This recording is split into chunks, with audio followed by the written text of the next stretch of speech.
हरे कृष्णा प्रिय श्रोताओं, आज की कथा में आप सभी का बहुत बहुत स्वागत है। नैमिषारण्य के पवित्र वन में जहाँ हजारों ऋषि मुनि तपस्या कर रहे थे, वहाँ श्री सूत जी महर्षि विराजमान थे। ऋषियों ने उनसे प्रार्थना की, हे सूत जी, आपने हमें भाद्रपद मास की महात्म्य के अनेक अध्यायों में बताया है कि कैसे इस मास में व्रत, दान और कथा श्रवण से जीवन पापों से मुक्त होकर भगवान विष्णु के धाम को प्राप्त होता है। अब कृपया करके हमें यह ही बताइए कि यदि कोई मनुष्य इस मास में गाय, ब्राह्मण, तुलसी और गंगा की सेवा करता है तो उसका क्या फल मिलता है। तब सूत जी कहते हैं, हे मुनियों, भाद्रपद मास में यदि कोई प्रातःकाल गंगा या किसी पवित्र नदी में स्नान करता है तो वह 7 जन्मों के पापों से मुक्त होता है। गंगा का एक तिल भर जल भी अमृत के समान है। विशेषकर इस मास में गंगा तट पर यदि कोई दीप जलाता है तो उसके कुल के 21 पीढ़ी पाप मुक्त होकर स्वर्ग लोक को जाते हैं। फिर सूत जी आगे कहें, हे मुनिवर, भाद्रपद मास में तुलसी का पूजन और सेवा अत्यंत है।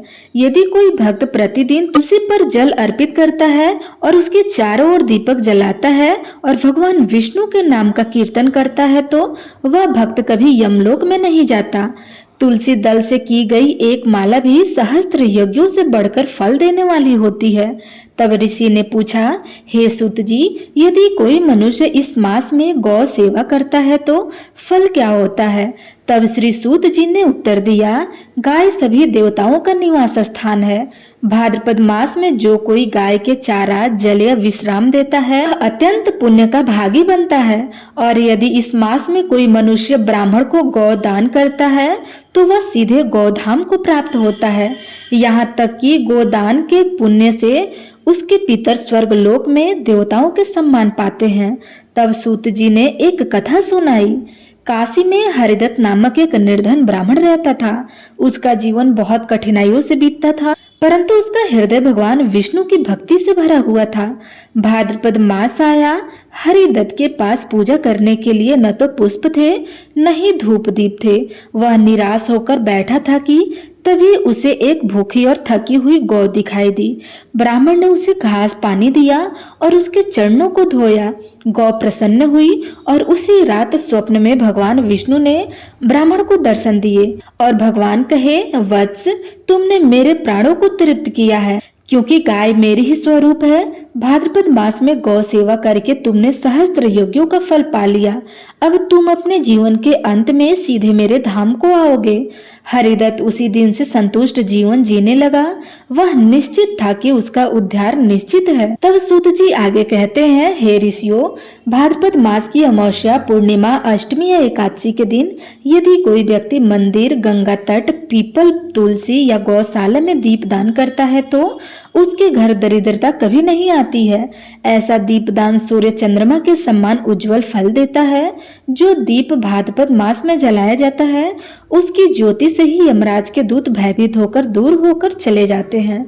तब सूत जी ने कहा, हे मुनियों, भाद्रपद मास में गंगा स्नान, तुलसी पूजन, गौ सेवा, ब्राह्मण भोजन और दीपदान करने वाला मनुष्य सभी पापों से मुक्त होकर भगवान विष्णु का प्रिय बन जाता है। और जो व्यक्ति इस कथा का श्रवण करता है या सुनता है वो भी सहस्त्र जन्मों तक पुण्य प्राप्त करता है और अंत समय में उसे भगवान के चरणों में स्थान मिलता है। भाद्रपद मास का प्रत्येक दिन जीवन को पवित्र बनाने का अवसर है। यदि हम तुलसी पर जल चढ़ाएं, गंगा का स्मरण करें, गौ माता की सेवा करें और दीपक जलाएं तो भगवान स्वयं प्रसन्न होकर हमारे जीवन में सुख, शांति और मोक्ष प्रदान करते हैं। तो प्रेम से बोलिए, श्री कृष्ण भगवान की जय, सभी देवी देवताओं की जय। प्रिय श्रोताओं, अब आइए सुनते हैं श्री कृष्ण भक्त विदुर की कथा। भक्ति का मार्ग सरल है परंतु कठिन भी है। जो भक्त सच्चे मन से भगवान को बुलाता है उसके घर में स्वयं भगवान पधारते हैं। ऐसी ही कथा है भक्त विदुर की। विदुर कोई राजा नहीं थे, न ही महापंडित थे। वे हस्तिनापुर में राजा धृतराष्ट्र के मंत्री थे, परंतु उनकी पहचान केवल एक ही थी, वे श्री कृष्ण के परम भक्त थे। विदुर का जन्म एक दासी दासी के गर्भ से हुआ था। इस कारण उन्हें राजमहल में वह सम्मान कभी नहीं मिला जो पांडव और कौरव को मिला था। लोग उन्हें दासी पुत्र कहकर उपहास करते थे, परंतु विदुर के हृदय में विष्णु भक्ति का बीज जन्म चुका था। वे बचपन से ही साधु संतों की संगति करते थे, धर्म की बातें करते, सुनते और गीता पुराण का अध्ययन करते थे। उनका स्वभाव इतना सरल और पवित्र था कि हर कोई उन्हें देखकर प्रभावित हो जाता था। महल के राजनैतिक वातावरण में जहाँ छल और कपट चलता था, विदुर सदा सत्य, धर्म और कृष्ण के नाम से अडिग रहे। कौरवों ने भी कई बार उन्हें अपमानित किया, धृतराष्ट्र ने भी कभी उनका पक्ष नहीं लिया, पर विदुर हर बार कहते, मेरे लिए सबसे बड़ा धन है हरि का नाम, राज्य और वैभव सब नश्वर है। एक दिन भगवान श्री कृष्ण राजनयिक दूत बनकर हस्तिनापुर आए। सबसे पहले वे धृतराष्ट्र, भीष्म और द्रोणाचार्य से मिले, परंतु जब रात आई तो कृष्ण ने, अब मैं उस स्थान पर जाऊंगा जहां मुझे सच्चा प्रेम मिलेगा, और वे सीधे विदुर के छोटे से घर में पहुंचे। विदुर उस समय सरल भोजन बना रहे थे। भगवान को देखकर वे आनंद से झूम उठे। प्रभु, मेरे घर में आपका स्वागत है।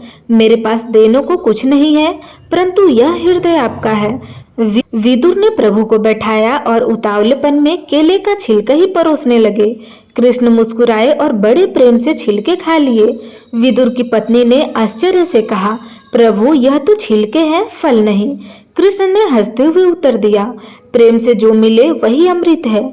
यह छिलका मेरे लिए अमृत से भी मीठा है। उस दिन से पूरा हस्तिनापुर जान गया कि कृष्ण का प्रिय कौन है।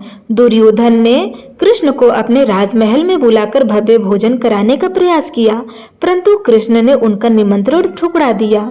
उन्होंने कहा, मुझे दुर्योधन के राजसी भोजन में स्वाद नहीं मिलेगा, मैं तो विदुर के छिलके खाकर ही तृप्त हूँ। यह सुनकर कौरव अपमानित हुए, परंतु विदुर का गौरव बढ़ गया। लोगों ने समझाया, भगवान धन दौलत से नहीं प्रेम से बंधते हैं। समय बीतता गया, महाभारत का युद्ध हुआ। युद्ध में भारी रक्तपात हुए, कौरव नष्ट हो गए, पांडवों की विजयी हुई। विदुर दुखी थे क्योंकि उन्होंने धर्म के नाम पर हुई इस हिंसा को अपनी आंखों से देखा था। वे सब कुछ छोड़कर तीर्थ यात्रा पर निकल पड़े। उन्होंने गंगा के तट पर, बद्रीनाथ, द्वारका और अनेकों धाम में जाकर तपस्या की। वर्षों तक कठोर तपस्या के बाद उनका शरीर कृशकाय हो गया, परंतु मन में कृष्ण का नाम बढ़ता गया। एक दिन श्री कृष्ण स्वयं उनके सामने प्रकट हुए। उन्होंने विदुर को प्रेम से उठाया और कहा, प्रिय भक्त, तुम्हारा जीवन सफल हुआ। तुमने वैभव, सम्मान सब कुछ त्याग कर केवल मुझे चाहा। अब मैं तुम्हें अपने धाम ले चलता हूँ। विदुर आंसुओं से भर गए। वे बोले, प्रभु, यह दासी पुत्र भी आज धन्य हो गया। मुझे कुछ और नहीं चाहिए, बस चरणों में स्थान चाहिए। कृष्ण ने अपने हाथों से उनका आलिंगन किया। विदुर ने उसी क्षण देह त्याग दी और वैकुंठ धाम को प्राप्त हुए। इस कथा से शिक्षा मिलती है कि भगवान को धन, वैभव, यज्ञ, हवन की आवश्यकता नहीं होती।